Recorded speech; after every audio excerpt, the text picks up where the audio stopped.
ನಾವೀಗ ಡಾಕ್ಟರ್ ಮೈಕಲ್ನ ಕಸ್ಟಡಿಗೆ ತಗೋತಾ ಇದ್ದೀವಿ. ಹೈಯರ್ ಆಫೀಸರ್ಸಿಂದ ಪರ್ಮಿಷನ್ ತಗೊಂಡಿದ್ದೀನಿ. ನೀವು ಇದರಲ್ಲಿ ಇನ್ವಾಲ್ವ್ ಆಗಿದ್ದೀರಾ ಅನ್ನೋ ಕಾರಣಕ್ಕೆ ನನ್ನ ಕೆಲವು ಪ್ರಶ್ನೆಗಳಿಗೆ ನೀವು ಉತ್ತರ ಕರೆಕ್ಟಾಗಿ ಕೊಟ್ಟರೆ ನಾನು ಅರ್ಥ ಮಾಡ್ಕೋಬೋದೇನೋ ಅನ್ಸುತ್ತೆ. ನಿಮ್ಮ ಡೌಟ್ ಕ್ಲಿಯರ್ ಆಗಿದೆ ಅನ್ಕೋತೀನಿ. ಅದನ್ನು ಬಿಡಿಸಿ ಹೇಳೋದಕ್ಕೆ ನಾನು ಮೇಷ್ಟ್ರಲ್ಲ. ಹಾಂ, ಸರ್ಕಾರಿ ಆಫೀಸಲ್ಲಿ ಧೂಮಪಾನ ಮಾಡಿದ್ರೆ ಅವನಿಗೆ ಪಿಟಿಕೆ ಸಾಕ್ಬೋದು, ಅದನ್ನು ಮಾತ್ರ ಮಾಡ್ಬೋದು.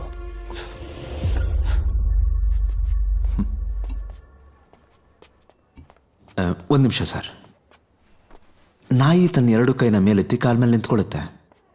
ಅದು ಯಾಕೆ ಅಂತ ನಾನು ಹೇಳಬೇಕಾಗಿಲ್ಲ ಅಲ್ವಾ? ಸಾರಿ ಸರ್, ನೀವೀಗ ಪೊಲೀಸ್ ಕಸ್ಟಡಿಲಿದ್ದೀರಾ.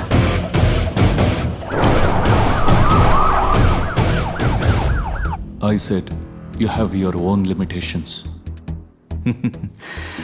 ಸರ್ ಮುಂಚೆ ಎಲ್ಲಿದ್ರು ಈಗಲೂ ಅಲ್ಲೇ ನಿಂತಿದ್ದಾರೆ. ಡಾಕ್ಟರ್ನ ಕಸ್ಟಡಿಗೆ ತಗೊಂಡ್ರೆ ಪರಿಸ್ಥಿತಿ ನಮ್ಮ ಕೈ ಮೀರಿ ಹೋಗುತ್ತೆ. ಓಕೆ, ಎಲ್ಲ ಆ್ಯಕ್ಷನ್ನ ಫ್ರೀಸ್ ಮಾಡಿ ಮೈಕಲ್ನ ಕಸ್ಟಡಿಗೆ ತಗೋಬೇಡಿ. I tell you the whole story. History of Mikhail.